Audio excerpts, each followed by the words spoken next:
اهلا بكم في ملخص فيلم جديد. قبل ما نبدا بسم الله وصلى على النبي. بيبدا فيلمنا في مكان في الغابه وبنشوف ولد صغير اسمه لوكاس بيساعد ابوه في جمع الحطب، وكان لوكاس ماسك العربيه اللي بيجمعوا فيها الحطب بكل قوته، بس ابوه كان بيحط حطب اكتر من قوه احتمال لوكاس، وعلشان كده العربيه اتزحلقت منه والحطب بيقع على الارض. طبعا لويس ابوه اتعصب من اللي حصل وضرب ابنه بالقلم على وشه وقال له انت مالكش لازمه. طبعا لوكاس اتضايق من ابوه جدا وحس بالاهانه، فبيسيب ابوه وبيجري في الغابه، وابوه بينادي عليه لكن ما بيردش عليه. بعد شويه بنشوف طفل تاني اسمه ماسياس كان راكب العجله بتاعته وماشي في الغابه. في الوقت ده بيشوف لوكاس وهو بيجري وبينادي عليه لكن هو ما بيردش عليه، فبيطلع يجري وراه علشان يعرف هو ماله. في الاخر بيقدر ان هو يلحقه وبيقفوا يتكلموا سوا. في الوقت ده ماسياس بيشوف وش لوكاس احمر وعرف ان ابوه ضربه. ماسياس قال له انت لازم تاخد موقف وما تسمحش لابوك يضربك. وبعدين بيشوفوا باب خشب موجود في الغابه وبيقرروا ان هم يدخلوا يشوفوا ايه اللي ورا الباب ده، وبيبان هنا ان الباب ده عباره عن مخبأ وبيدخلوا يستخبوا فيه. وبدأ لوكاس وماسياس يلعبوا سوا وبيقضوا وقت لطيف مع بعض، وبعد شويه الاثنين بيخرجوا من المخبأ واتفقوا ان هم يتقابلوا بكره ويلعبوا تاني سوا. بعد كده بنشوف لوكاس مع ابوه في العربيه وهم رايحين المدينه، وكان لوكاس على اخره من ابوه مش طايقه اساسا.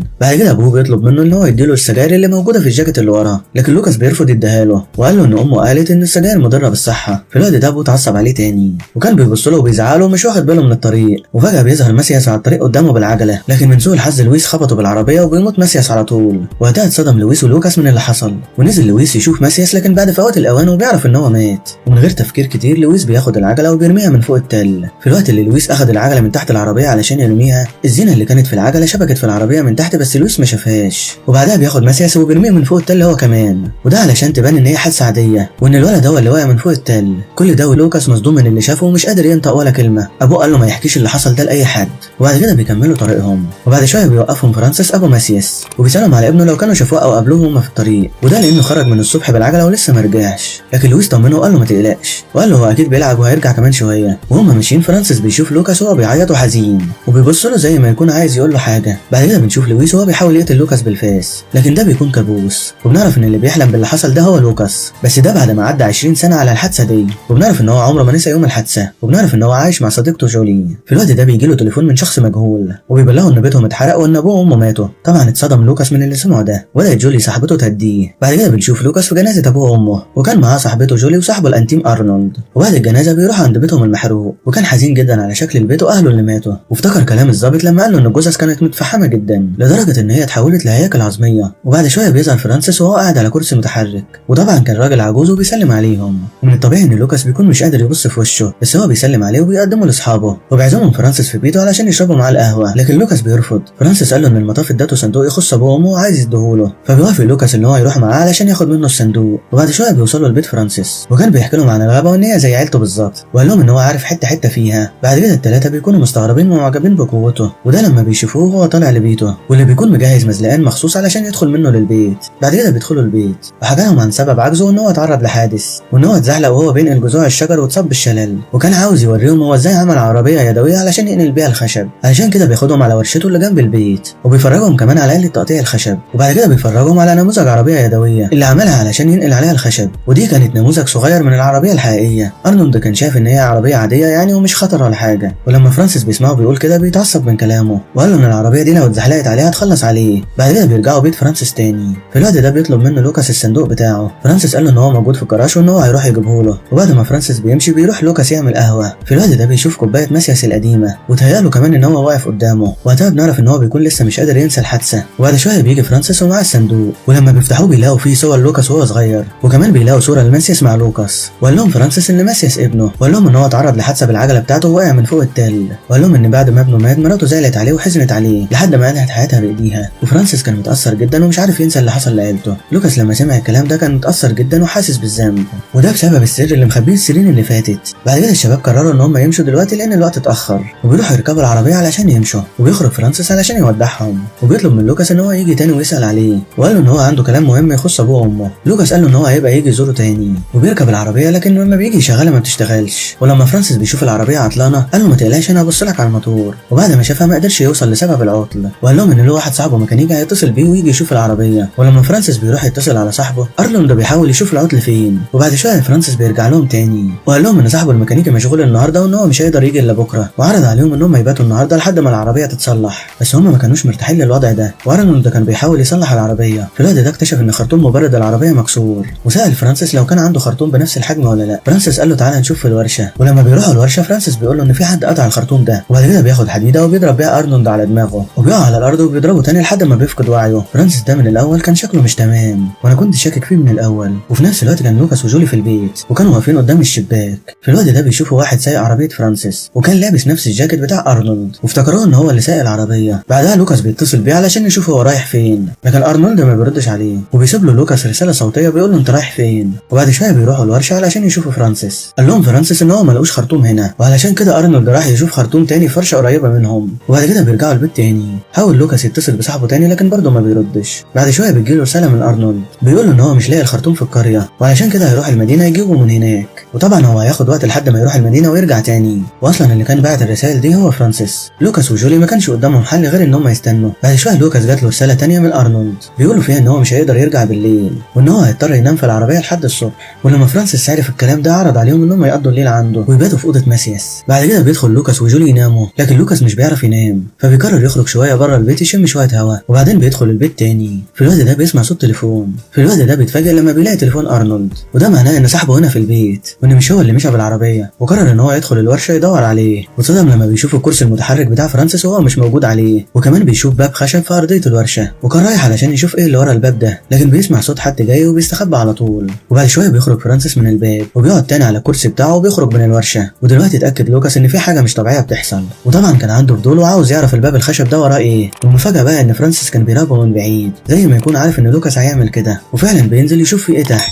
وبيشوف كابو ضلمه وبيدخل لوكاس الكابو وبينور بالولاعه بتاعته وبيلاقي مصباح بياخده وبينور بيه. وكان بيدور على السر اللي فرانسيس كان بيخبيه في الكابو لحد ما بيوصل لباب تاني عليه سلسله حديد وكان عليها قفل بس القفل كان مفتوح. وبيدخل من الباب وهنا كانت المفاجاه وبيلاقي ابوه وامه محبوسين ومربوطين بسلاسل حديد. وبيتصدم لوكاس من اللي شافه ده وقبل ما ينطق باي كلمه بيظهر فرانسيس من وراه وبيضربه على دماغه. في نفس الوقت كانت جولي في الاوضه وقلقانه على لوكاس ولما يتاخر بتقرر تنزل تدور عليه في البيت، لكن هي ما كانتش لاقياه لحد ما وصلت لمكتب فرانسيس. واتصدمت لما بتشوف جثه قطه مشوهه موجوده على المكتب وبتشوف صوره لوكاس مع ابوه وامه وجنب الصوره موجود رسمه لآلة تعذيب وكانت الآلة متصممه ان هي تقتل 3 اشخاص في وقت واحد ومكتوب عليها اسم لوكاس وابوه وامه. وطبعا ده معناه ان فرانسيس صنع الآلة دي مخصوص علشان ينتقم منهم. في نفس الوقت فرانسيس بيربط لوكاس مع ابوه وامه في نفس الآلة اللي صنعها وبيشوفوه وهو واقف على رجله وده معناه ان هو مش مشلول زي ما كانوا فاكرين، لكن كان بيتظاهر قدامهم ان هو مشلول. وبيفتكر شكل لوكاس يوم الحادثه لما كان في العربيه وبيعيط وده اكد له ان لوكاس كان عارف بالحادثه. وافتكر كمان ان هو في يوم كان شغال وبيجمع الحطب وغصب عنه قطعه حطب بتقع منه من على التل ونزلت تحت عربيه لويس. ولما بيروح علشان يجيبها وقتها اكتشف الزينه بتاعه عجله ابنه متعلقه في العربيه من تحت. وهنا اتصدم وعرف الحقيقه وعرف ان ابنه ما وقعش من على التل زي ما قالوا وبيقول لهم ان هم لازم يدفعوا ثمن حرمانه من عيلته. وبعدين بدا يشرح لهم ازاي صنع الآلة دي وقال لهم ان هو صممها بطريقه معينه وده علشان تقتل 3 اشخاص مع بعض. وقال لهم ان كل حبل من ال3 مسؤول عن الحبل التاني، يعني لو واحد فيهم ما قدرش يمسك الحبل كويس وسابه ده هيخلي الشفره الموجوده في الآلة تقع وتقتل الاثنين التانيين. وعلشان يحافظوا على نفسهم لازم ان هم ال3 يمسكوا الحبل كويس ويفضلوا متعلقين كده وده في حد ذاته تعذيب. بعد كده فرانسيس بيمسك فاس وبيقرب من لوكاس وبيفكر يقطع له ايده وده علشان يسيب الحبل بتاعه وابوه وامه يموتوا. في الوقت ده جولي بتيجي عند الكابو وتشوف اللي بيحصل ولما لوكاس بيشوفها بيصرخ وبيطلب منها تجري وتهرب، لكن فرانسيس بيجري وراها علشان يمسكها وبيدخل وراها البيت وكان البيت ضلمه وبتظهر جولي فجاه وبتضربه بكرسي خشب لكن هو ما تاثرش وقام تاني علشان يمسكها وبتجري جولي منه وهو بيجري وراها تاني. ولما بيقرب منها بيحاول يطعنها بس هي قدرت تضربه وتبعده عنها وبتجري منه وبتدخل الاوضه وبتقفل على نفسها بالمفتاح وبعد كده بتحط قطعه من العفش ورا الباب. في نفس الوقت لوكاس وعيلته بيكونوا في موقف صعب وكانوا بيعملوا كل اللي يقدروا عليه علشان يفضلوا ماسكين الحبل. لويس قال للوكاس انت السبب في اللي بيحصل ده علشان لو كنت اديتني السجاير في اليوم ده ما كانش حصل ده كله. لوكاس بيعيط وبيقول له ان هو عايش مع الذنب ده بقاله 20 سنه وقال له ان ده احساس صعب جدا. وبنروح لجولي تاني وكانت بتحاول تتصل بالشرطه وفرانسيس في نفس الوقت كان بيحاول يفتح الباب عليها وبيكسر شباك الباب عليها من بره وبتروح جولي هي كمان تكسر شباك الاوضه وبتنط منه لكن هي بعد كده بتقع تاني على الارض. في الاول كانت تعبانه ومش قادره تقوم بسبب الوقعه لكن لما بتفوق بتتصدم لما بتلاقي فرانسيس واقف قدامها. وبنرجع تاني للكابو. لويس اخيرا بيفهم ان الغلطه دي كانت غلطته من الاول وقرر ان هو يضحي بنفسه علشان عيلته وطلب منهم يسيبوا الحبل علشان هو يموت وهم يعيشوا، لكن لوكاس كان بيحاول يهديه وبيطلب منه ان هو يصبر ويفضل ماسك الحبل لكن امه كانت خلاص جابت اخرها ما كانتش قادره تستحمل كل ده وسابت الحبل وده تسبب ان الشفره التقيله بتقع على جسم لويس وقطعته حتت وكان اللي بيحصل ده صعب جدا عليهم. لكن لوكاس وامه قدروا ان هم يفكوا نفسهم وتفادوا الشفره قبل ما تيجي عليهم السجون. وبنروح تاني لجولي وبنشوف ان فرانسيس ربطها في آلة تقطيع الخشب علشان يقتلها، وقال لها ان هي ما كانتش من ضمن الخطه بتاعته، لكن ده نصيبك بقى علشان حبيتي واحد قاتل. وفجاه بيظهر لوكاس وبيضرب فرانسيس، وهما الاتنين بيتخانقوا سوا شويه، وفي الاخر لوكاس هو اللي بيقدر يتغلب على فرانسيس وبيضربه، وبيرمي بعد كده عليه شويه الواح خشب، وبيستغل الفرصه وبيروح علشان يفك جولي. لكن من سوء حظهم بيفوق فرانسيس تاني وبيمسك لوكاس وبيشغل الآلة وبيضرب لوكاس تاني. في نفس الوقت جولي كانت بتحاول بكل قوتها ان هي تفك نفسها او توقف الآلة، ولوكاس كان بيحاول يفلت من فرانسيس علشان يوقف الآلة، لكن فرانسيس بيمسكه تاني،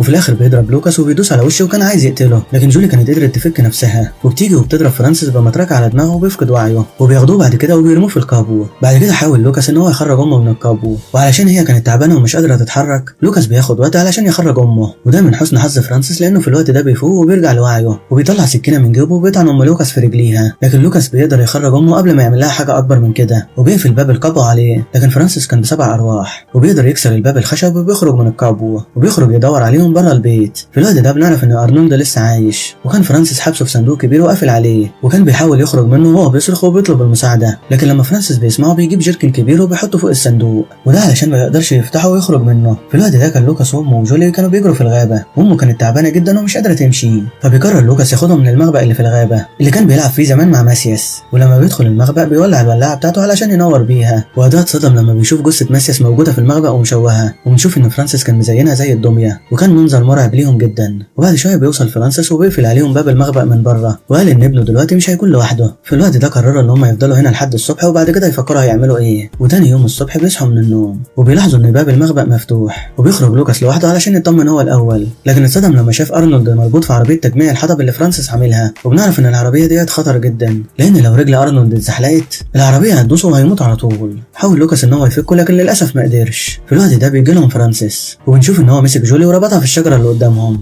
وقال لهم لو العربيه اتزحلقت جولي هتموت هي كمان معاه. لوكاس طلب من صاحبه ان هو يمسك نفسه علشان يقدر ينقذ جولي، وبعد كده لوكاس بيروح علشان يفك جولي، لكن لما بيوصل عندها فرانسيس بيضربه في رجله بالسكينه والاتنين بيتخانقوا سوا، وبيحاول فرانسيس يخلص على لوكاس، لكن لوكاس بيقاوم وبيقدر يفلت منه وبيضربه. لوكاس كان في الوقت ده عنده هدف ان هو ينقذ عيلته وكان بيقاوم بكل قوته. بعد كده فرانسيس بيقوم تاني وبيحاول يطعن لوكاس، لكن لوكاس بيزقه وبيقع على فرع شجره وبيدخل في دماغه وبيموت، لكن كل ده والخطر لسه موجود لان ارنولد ما كانش قادر يمسك نفسه اكتر من كده، واتزحلق بالعربيه واتفرم تحتها، وكانت العربيه بتتزحلق من على التل وكانت بتقرب توصل لجولي، لكن لوكاس بيقف قدام العربيه وبيقدر ان هو يزقها بعيد وبينقذ جولي. بعد كده بنشوف ان لوكاس اتصاب بقطعه حديد حاده في بطنه، واصابته دي كانت اصابه كبيره. حاولت جون ان هي تشجعه ان هو يستحمل وان كل حاجه هتكون تمام، لكن اصابته كانت اكبر من ان هو يستحمل، وبعد كده بيقع على الارض وبيموت. بعد كده بنشوف الشرطه وصلت للمكان، وكالعاده دايما الشرطه بتوصل متاخر، وبداوا يشيلوا الجثث بتاعتهم، والكل مات ما عدا ام لوكاس وجولي اللي بيركبوا الاسعاف وبيروحوا للمستشفى، وبيخلص فيلمنا على كده.